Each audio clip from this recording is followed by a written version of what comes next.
पाकिस्तान की फतह 2 मिसाइल हमारे खिलाफ दुनिया के सामने आ चुकी है, भारत के खिलाफ। क्योंकि हमको पता है कि ये जितनी तैयारी पाकिस्तान कर रहा है, ये जाहिर सी बात है भारत के खिलाफ है। दोस्तों, फतह 2 मिसाइल, ये वीडियो आपके सामने है। सफलतापूर्वक परीक्षण कर लिया है। दिक्कत की बात हमारे लिए यह है कि दिल्ली से शिमला तक अब पाकिस्तान की फतह मिसाइल के रेंज में हम आ चुके हैं। पाकिस्तानी सेना के इंटर सर्विसेज पब्लिक रिलेशंस ने बताया है कि पाकिस्तान ने अपनी खुद की ताकत से बनाई हुई विकसित फतह मिसाइल 2 का मिसाइल सिस्टम जो एडवांस है उसका टेस्ट कर लिया है। भाई, अब मैं आगे की बात क्या कहूं। 400 किलोमीटर दूरी की ये मारक क्षमता रखती है फतह 2। फतह 1 भी है, अब ये उसकी एडवांस मिसाइल है। और पाकिस्तान तेजी से ऐसी मिसाइलों को बना रहा है जो खासकर भारत को नजर में रखकर वो बना रहा है। तो जाहिर सी बात है, भले ही मोदी जी चुनाव में व्यस्त हों, लेकिन यहां दुश्मन तेजी से तैयारी में है। सलाम, नमस्ते, सत श्री अकाल। मैं हूं रजा और आप देख रहे हैं रजाग्राफी की सबसे खास रिपोर्ट, अंतरराष्ट्रीय प्राइम टाइम रिपोर्ट। एक वीडियो के अंदर दुनिया की तमाम बड़ी बड़ी खबर आपके सामने। अभी श्रीलंका को भारत ने मदद दी और श्रीलंका को हमेशा भारत हम मदद देते रहते हैं। लेकिन श्रीलंका, ये देखिए पाकिस्तान के साथ क्या कर रहा है। पाकिस्तान और Sri Lanka shake hand 2 joint exercise कर रहे हैं। शेक हैंड 2 इसका नाम है, ठीक है। और पाकिस्तान की फौज और श्रीलंका की फौज मिलकर काउंटर टेररिज्म के नाम पर यह मिलिट्री एक्सरसाइज कर रही है।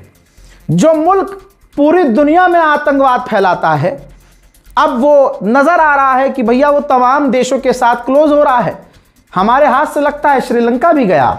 हमारे मुल्क को पनौती किसकी लगी, मुझे नाम लेने की जरूरत नहीं है। वहीं पाकिस्तान कितनी तेजी से कहां तक चीन में घुस सकता है, आप खाली इस वीडियो को देखिए। पाकिस्तान के प्रेसिडेंट आसिफ अली जरदारी, भाई ये श्वाशान, हुनान, हर जगह चाइना में घूम रहे हैं। चाइना की फैक्ट्रीज, चाइना की कंपनियों में जा रहे हैं, बड़ी बड़ी फैक्ट्रियों में जा रहे हैं। चाइना के स्टाइल में झुककर वहां लोगों को सलाम दुआ कर रहे हैं। उनका रेड कारपेट पर चाइना स्वागत कर रहा है। भारत को पोर्ट की कमी हो रही है। भाई, हमसे ईरान का पोर्ट चला गया, हमें ट्रेड करने के लिए कोई और पोर्ट तो चाहिए ही होगा। ग्रीस भारत का एक अच्छा दोस्त बना हुआ है।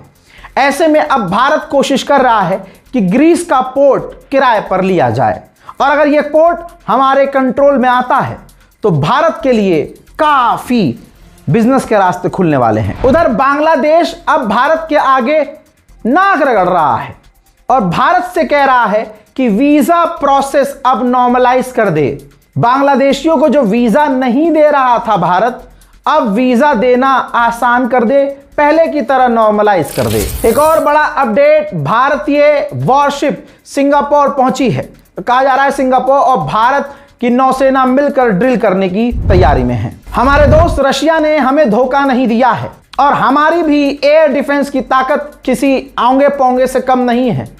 भारत की एयर डिफेंस की ताकत ऑपरेशन सिंदूर में दुनिया ने देखी है, और S-400 जो रूसी एयर डिफेंस सिस्टम है उसका लोहा हम भारतीयों ने भी माना है। लीजिए, चौथा S-400 missile air defence system हमारे पास पहुंचने वाला है। जब तक आप ये वीडियो देख रहे होंगे, हमारे पास चौथा एयर डिफेंस सिस्टम S-400 पहुंच चुका होगा, जो रशिया से कई घंटे पहले निकल चुका था। और 5वां एयर डिफेंस सिस्टम भी इसी महीने कहा जा रहा है रूस से भारत को मिल जाएगा। भारतीय हिंदू और मुसलमान को यह सोचना चाहिए कि ये सरकारें चाहे किसी की भी हो, भारत का प्रधानमंत्री राहुल गांधी इतना झूठा और मक्कार है कि आधे साल तक चाइना से, हाँ मैंने राहुल गांधी ही कहा है, राहुल गांधी ही तो प्रधानमंत्री है इस देश का, तो प्रधानमंत्री की तो आलोचना करूंगा। तो आप ये देखिए कि चाइना को हमसे गालियां बकवाई कि चाइनीज ऐप बैन करो, चाइनीज प्रोडक्ट बंद करो, बाइकआउट चाइना करो। हमने अंधभक्तों की तरह चाइना को ब्लॉक किया, चाइनीज ऐप बंद करी, चाइनीज सामान लेने बंद किए। एक दौर, एक वक्त वो था कि जो चाइना का सामान लेता था उसे गद्दार कहा जाता था। लेकिन आज यही राहुल गांधी की सरकार के रक्षा मंत्री राजनाथ सिंह जी किर्गिस्तान में चाइना के डिफेंस मिनिस्टर से मिल रहे हैं। फिर उसके बाद रूस के डिफेंस मिनिस्टर अंद्रेई बोलोसोव से भी उन्होंने किर्गिस्तान में मुलाकात की। बात रूस से नहीं है, रूस तो दोस्त है, लेकिन जिसको आपने हमारे लिए गलत बताया था कि चाइना गद्दार है, इसको लाल आंख दिखानी चाहिए, धोखेबाज है, अब यही राहुल गांधी की सरकार चाइना से लुलु लुलु लुलु कर रही है। अजरबैजान से भारत के रिश्ते अच्छे नहीं हैं और खास करके एक समुदाय है उसको खुश करने के लिए मुस्लिम देशों से दूरी बनाई जाती है। लेकिन राहुल गांधी की सरकार का दोगलापन यह है कि अरबों से जाके राहुल गांधी छाती से छाती मिलाकर मिलते हैं। अब ये देखिए, आर्मीनिया का first deputy minister of defence, chief of the general staff of the arm force, lieutenant general Edward S Ryan, Bharat के chief of staff of air force air marshal Amarpreet Singh से मिले हैं। तो आर्मीनिया और भारत एक अच्छी दोस्ती की तरफ आगे बढ़ रहे हैं। उधर ताइवान अचानक से रेड अलर्ट पर आ गया है क्योंकि ताइवान के बेहद करीब चाइना के 2 युद्धपोत नजर आए हैं। ताइवान को डर है कि किसी भी वक्त चाइना के दिमाग में कुछ आ गया वो हमला कर देगा, क्योंकि अमेरिका इस स्थिति में नहीं है कि ताइवान को बचा सके। उधर चाइना जहां नेपाल का साथी था, नेपाल के लिए सब कुछ कर रहा था, नेपाल में मेट्रो, नेपाल में सड़कें, इंफ्रास्ट्रक्चर, तमाम चीजें, लेकिन ये चाइना पीछे से धोखा भी तो देता है। अब रिपोर्ट यह है कि नेपाल के बॉर्डर पर चाइना ऊंची सेफ्टी वॉल बना रहा था। भोतेकोशी रिवर के करीब, भोतेकोशी रिवर नदी के करीब चाइना एक नेपाल से जुड़े हुए बॉर्डर पर ऊंची और चौड़ी और लंबी दीवार बना रहा था। भाई नेपाल भड़क गया, नेपाल ने प्रोटेस्ट किया कि आप ऐसा नहीं कर सकते। याद होगा नेपाल अभी जब से नई सरकार आई है बहुत नेपाली उछल रहे थे, नेपाल ने बॉर्डर पर सख्ती कर दी थी। वो वीडियोस भी मैंने आपको दिखाए थे कि यहां से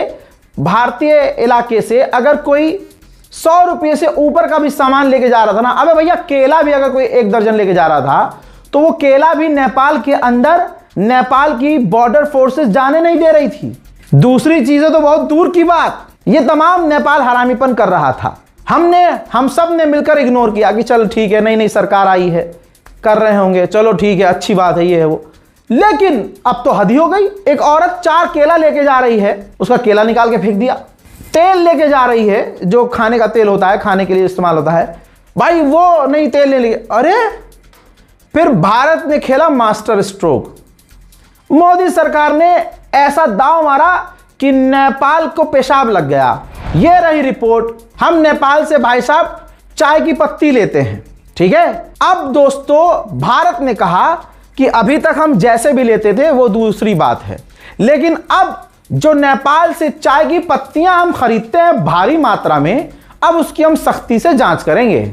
हम जो नेपाल से चाय की पत्ती इंपोर्ट कर रहे हैं उसको अब हम जांच करेंगे। भारत के एक नए नियम से नेपाली निर्यातकों की उड़ी नींद। बालेन शाह के बॉर्डर टैक्स का ये जवाब, ये क्वेश्चन मार्क दे रहा है एनबीटी। मैं बता रहा हूं कि यही जवाब है और ऐसा ही जवाब होना चाहिए। अबे जब हम तुम्हारा साजो सामान करोड़ों बिलियंस डॉलर का पूरे साल खरीदते रहते हैं तुम्हारा सामान, और तुम्हारी हमारी बेहतरीन दोस्ती है, अब तक कोई मसला नहीं था तुम्हारी मेरी दोस्ती में, तो अचानक से तुम अपनी नवाबगिरी दिखाने के लिए, अपनी प्रधानमंत्री गिरी दिखाने के लिए बॉर्डर को सख्त कर देते हो। ठीक है, आप आतंकवाद के खिलाफ सख्त हो जाओ। आप देखो हथियार कोई लेके नहीं आए, ड्रग्स, चरस, अफीम, गांजा लेकर ना आए, लेकिन ये आम गरीब लोग जो बिजनेस करते हैं, ट्रेड करते हैं उस रास्ते से, आप उनकी मुसीबत। तो भैया भारत भी अब जो सामान लेगा वो भी फिर पूरी तरह से सख्ती से लेगा, जांच करके लेंगे भाई, ऐसे नहीं लेंगे। देश का हाल क्या है, कैसा है, किसी से छुपा नहीं है। जिसके पास ससुरा नौकरी है उसकी सैलरी कम है, और जिनके पास नहीं है उनकी जिंदगी वैसे ही झंड है। करें तो करें क्या। अच्छी अच्छी नौकरी करने वाले जितना भी कमा रहे हैं, महंगाई की वजह से भैया कम पड़ रही है तनख्वाह।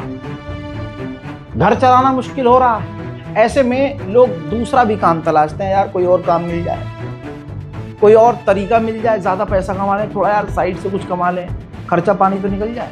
लोग अक्सर मुझसे ऐसे पूछते थे, भाई कोई तरीका है? अब भाई कोई जेन्युइन तरीका हो तब बताऊं ना।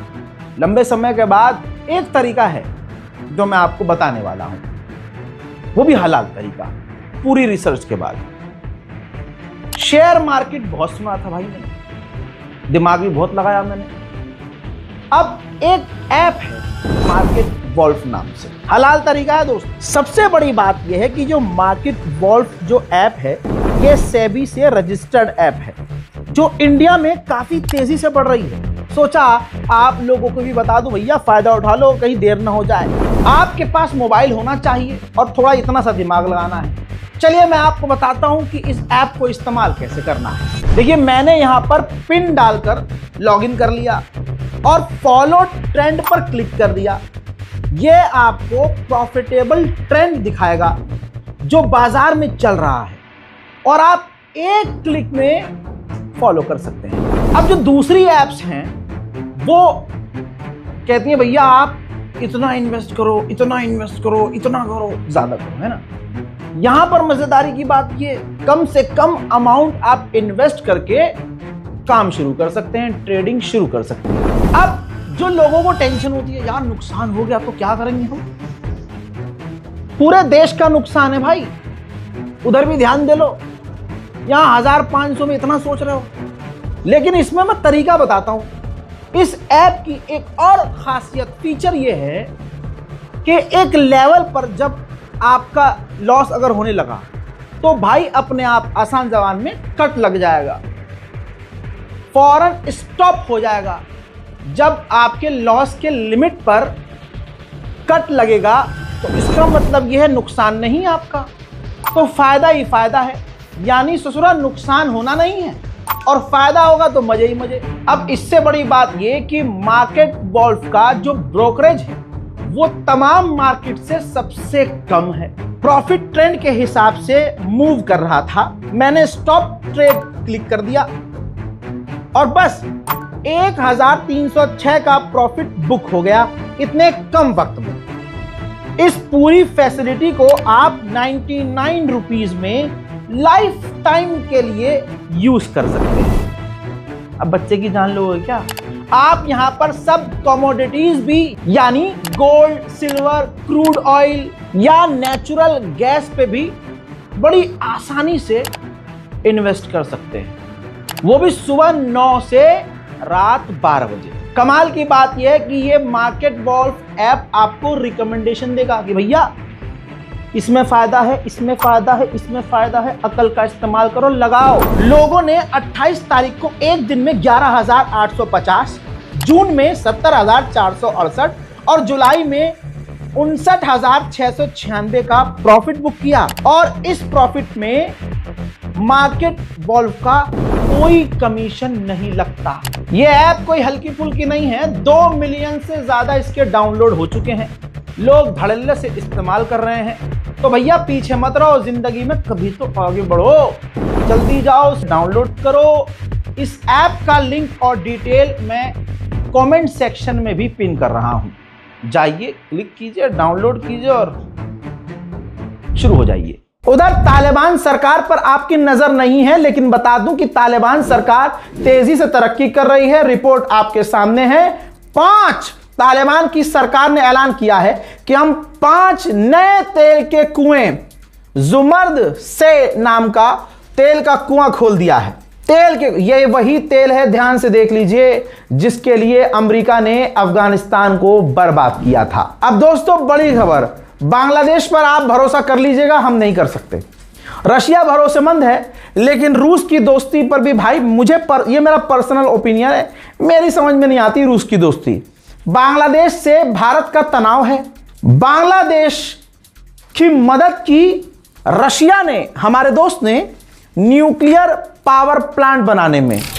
अब ये बांग्लादेश के अंदर की तस्वीर है, रशिया की मदद से जो न्यूक्लियर पावर प्लांट बनाया था रशिया ने बांग्लादेश के अंदर, बांग्लादेश ने अपने उस पहले न्यूक्लियर पावर प्लांट को शुरू कर दिया है। उधर चाइना ने साउथ चाइना सी के अंदर अपना पहला ड्रोन कैरियर तैनात कर दिया है। दोस्तों, अमेरिका का राष्ट्रपति एक दुनिया में एक और देश है उसके प्रधानमंत्री जैसे शौक रखता है। ये लीजिए, उसको भी फोटो का बड़ा शौक है। ये देखिए, ट्रंप को अपनी फोटो का इस मैं क्या कहूं बच्चों का खून पीने वाले, इज्जत लूटने वाले, एप्स्टीन फाइल वाले को भी अपने फोटो का इतना शौक है कि अब वो पासपोर्ट का डिजाइन चेंज कर रहा है और अमेरिका के नए पासपोर्ट के डिजाइन पर फ्रंट पर गुलाबी सुअर की तस्वीर नजर आएगी। अब आपको ऐसी खबर देने वाला हूं कि हो सकता है ये वीडियो ही डिलीट हो जाए।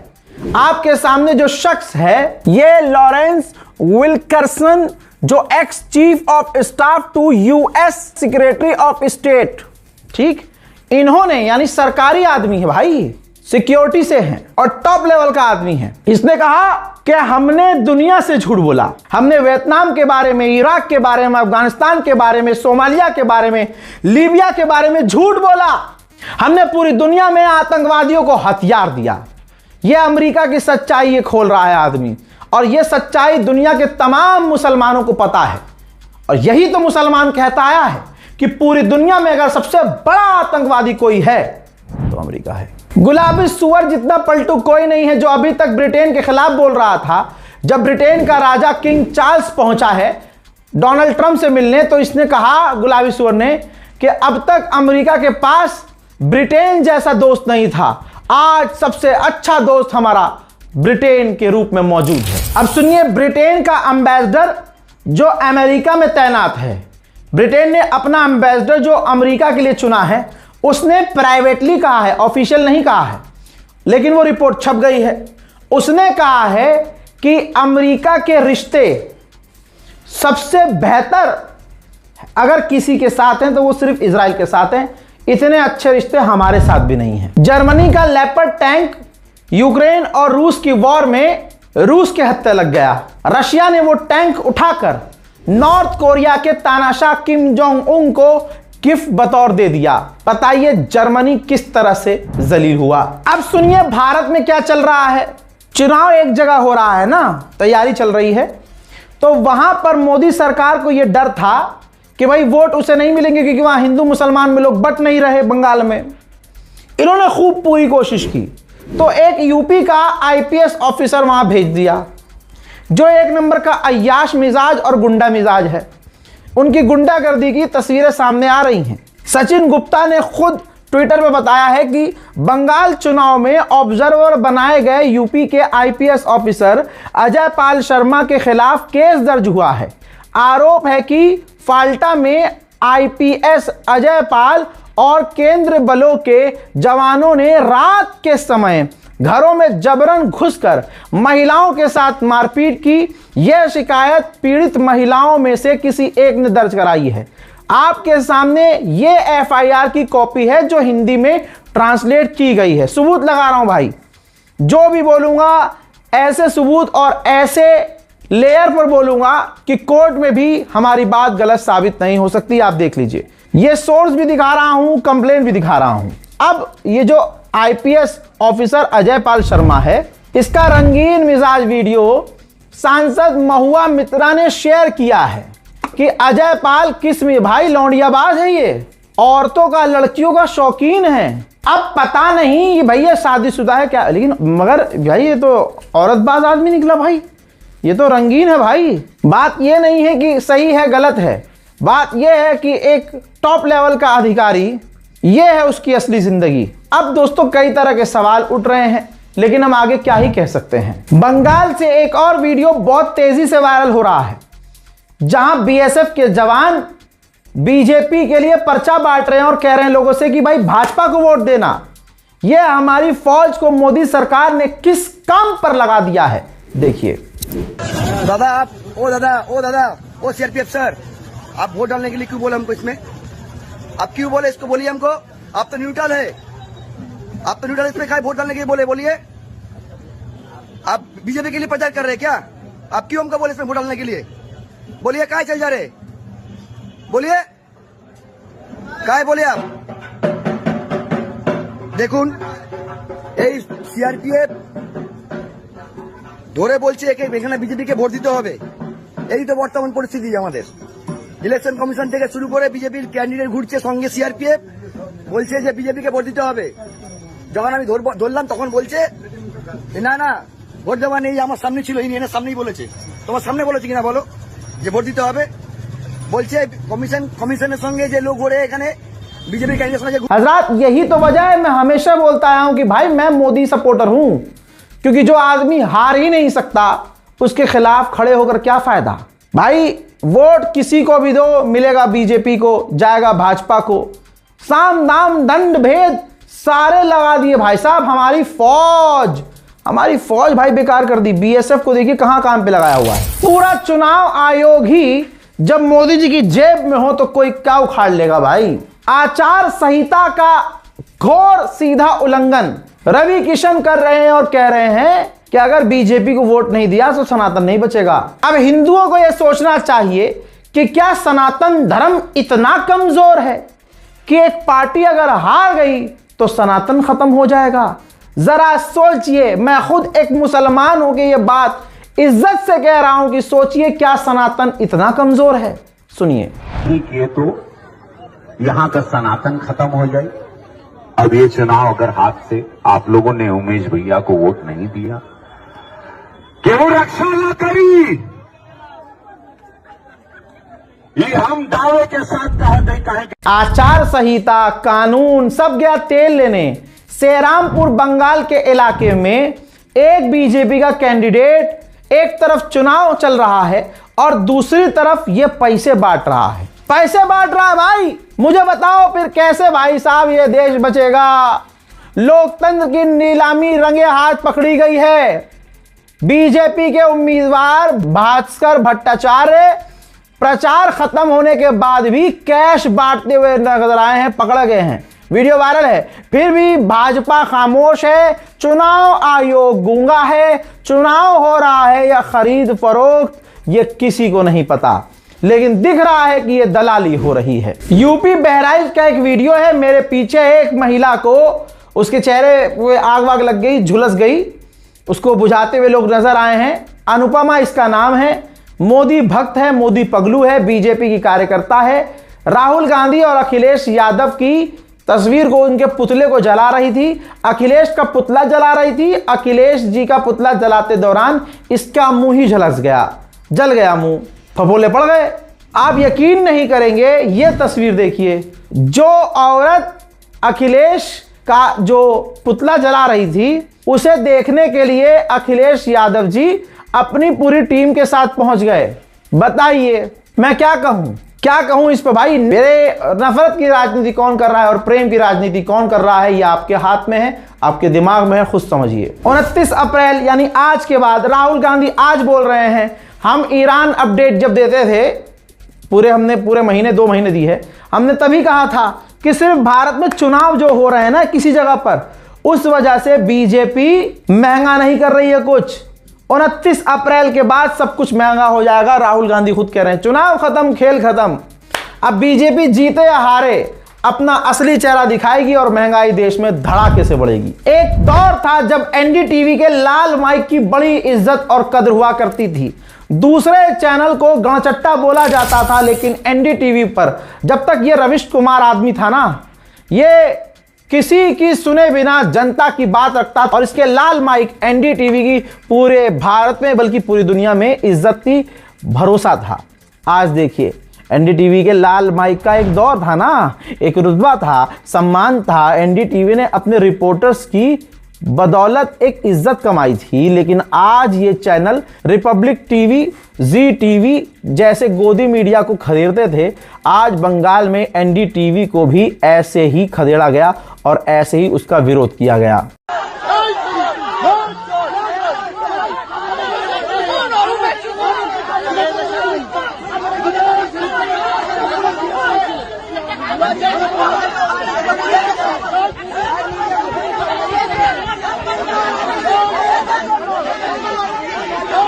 मेरे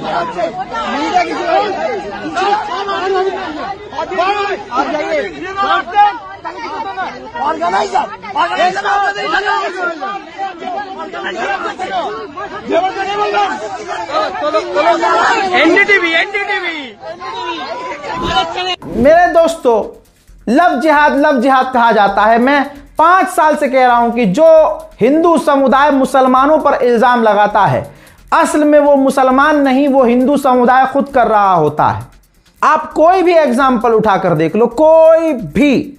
अब आप बरेली की इस कहानी को समझ लीजिए, कहानी बड़ी खतरनाक है। बरेली की इस रिपोर्ट में कहा गया है, जो पुलिस में दर्ज कराई गई शिकायत के हिसाब से बता रहा हूं, मुस्लिम महिला ने बताया है कि एक हिंदू लड़के ने, जिसका नाम आशीष था, अपना नाम छुपाया और शादी की। 4 महीने का बेटा है। इंस्टाग्राम पर युवक ने अपना नाम रहमान बताया था। बरेली का मामला है। और अब वो अपनी पत्नी को छोड़कर 4 महीने के बेटे को लेकर उसको बेचने के लिए कहकर, बेटे को बेचेगा ये कहकर अपनी पत्नी को छोड़कर भाग गया है। अब ये जो मुसलमान लड़की थी, ये क्लियर होता है कि ये इंस्टाग्राम से मिली थी लड़के से, और इसको पता ही नहीं था कि वो रहमान है या आशीष है। उसको लगा ये रहमान है, उसने कहा, इसने मान लिया, बच्चा भी पैदा हो गया, लेकिन इसको पता ही नहीं चला कि सामने वाला मुसलमान है कि हिंदू। महिला कह रही है, लड़की कह रही है, देखिए इंस्टाग्राम वाला प्यार था। आप समझ रहे हो, इतनी आग होती है सेक्स की आजकल लड़की और लड़कों में कि भाई कुछ नहीं देखना, बस कर लो। ऐसी जवानी फुनकार मारती है, और जिनकी जवानी टाइम से पहले फुनकार मारती है ना, फिर बाद में फुनकार उनकी ही पिछवाड़े में लगती है। अब 4 महीने का बच्चा लेकर फरार। लड़की बता रही है कि मुझे बहुत, कभी वो कहीं लेकर रहता था, कभी वो कहीं लेकर रहता था, मुझे पता है। लड़की देखिए मासूम। ऐसा है, लड़कियों को सब पता होता है, जितना लड़कों को नहीं पता होता, लड़कियों को सब पता होता है। ऐसे कैसे भाई, मैं जुमला बोल नहीं सकता। वो लड़का हिंदू है या मुसलमान, तुझे फिजिकल होते हुए समझ में नहीं आया था? वाह भाई वाह, वाह भाई वाह। अरे भाई, फिजिकल भी छोड़ दो तुम, एक इंसान एक आदमी के साथ, एक इंसान के साथ 2 दिन गुजार ले तो उसके 1000 राज सामने आ जाते हैं, और बाजी को पता ही नहीं चल रहा था। असल में आजकल की मुसलमान लड़कियों को फर्क ही नहीं पड़ता कि और उनको मजा आता है हिंदू लड़कों में। उनको लगता है कि नहीं, मैं बोलना नहीं चाहता, परिवार देख रहा है, समझ रहे हो, इनके साथ हिंदू लड़कों के साथ ज्यादा मजा आएगा। लो मजा। अब पहले बयान सुनो। आप नवाबगंज थाने आई हो? मैं नवाबगंज थाने में आई हूँ अपने बच्चे को लेने के। मेरा पति ने बच्चों को लेकर चला गया बरेली सिटी से। शादी किया था, मेरे को इंस्टाग्राम से बताया था मेरा नाम है रहमान, उसके साथ में साल भर रही, फिर बताया मेरा नाम है आशीष, लेकर चला गया। मैं मऊ की रहने वाली हूँ, ये रहने वाला है सरदार नगर का। आपका प्रेम कैसे हुआ? इंस्टाग्राम से हुआ था। जब उसने क्या बताया था, शुरू से बताओ। शुरू से बताया था, वो बताया था मेरा नाम रहमान है, रहमान नाम बताकर उसने मुझे फंसाया था। तो शादी भी हो गई उससे। शादी कहाँ पे हुआ? शादी हुआ था यही उसने किया था, नवाबगंज जो मुसलमान रहते हैं वहीं से किया था शादी। फिर आपको पता कैसे लगा? पता चला यहाँ उसके, जब मैं गांव में आई, घर आए तो लोग बता रहे हैं कि तुम मोमडम हो, ये घर मुस्लिम है, इसका नाम आशीष है, गंगवार है। अच्छा, कितने साल आपका प्रेम प्रसंग चला था? चला था सर 2 साल। 2 साल फोन पे बातचीत होती थी? हाँ। उसके बाद बहरहाल अब ये कह रही है कि बच्चों को बेच देगा, वो फरार हो गया है। मुझे पता, जब मैं घर गई तो पता चला तुम मुसलमान हैं और ये तो हिंदू है, इसका नाम ये आशीष है, ये है वो है, ये तो झूठ। अरे भाई, पुलिस को, जनता को, दुनिया को बेवकूफ मत बना, लानत है। इसके साथ सही हुआ। और आप देखिएगा, जो जो हिंदू लड़कों के साथ गई हैं, आप सबका रिकॉर्ड उठाकर देखिएगा, उनकी जिंदगी बर्बाद हुई है ज्यादातर। या वो दब के रह रही हैं, पिट के रह रही हैं, गाली खा के रह रही हैं, क्योंकि अब उनके पास यू टर्न नहीं है। फिर से कह रहा हूं मुसलमान लड़कियों से कि अगर तुम्हें गंदगी मचानी ही है तो कम से कम एक रेड लाइन बना लो, लोग कह रहे थे रजा भाई यार तुम ये क्या बोल रहे हो, तुम तो ये समझाओ कि भाई हिजाब में रहो, बुरखे में रहो, पर्दे। मान रही है तुम्हारी कौन लड़की? अबे जो अपने माँ बाप की नहीं मान रही है मेरी मानेगी? तो मैं तो उतना ही समझाऊंगा ना जितना उसके दिमाग में बैठे। एग्जाम्पल के तौर पे तुम्हारे तड़प उछल रही है अंदर, मछली डगमगा रही है अंदर, तुम्हारे आग लगी हुई है कि बॉयफ्रेंड बनाना है, तो जरूरी है हिंदू बनाना है? मैं ऐसी लड़की को भी जानता हूं, बोलती है इंस्टाग्राम पर मुझे कि तुम जो बोलते हो सही बोलते हो, लेकिन तुम ना अंधभक्तों को टारगेट मत किया करो। मेरा दिमाग वहीं सटक गया। मैंने कहा भाई मैं हिंदुओं को टारगेट नहीं करता, मैं अंधभक्तों को टारगेट करता हूं, तुझे क्या दिक्कत है बहन?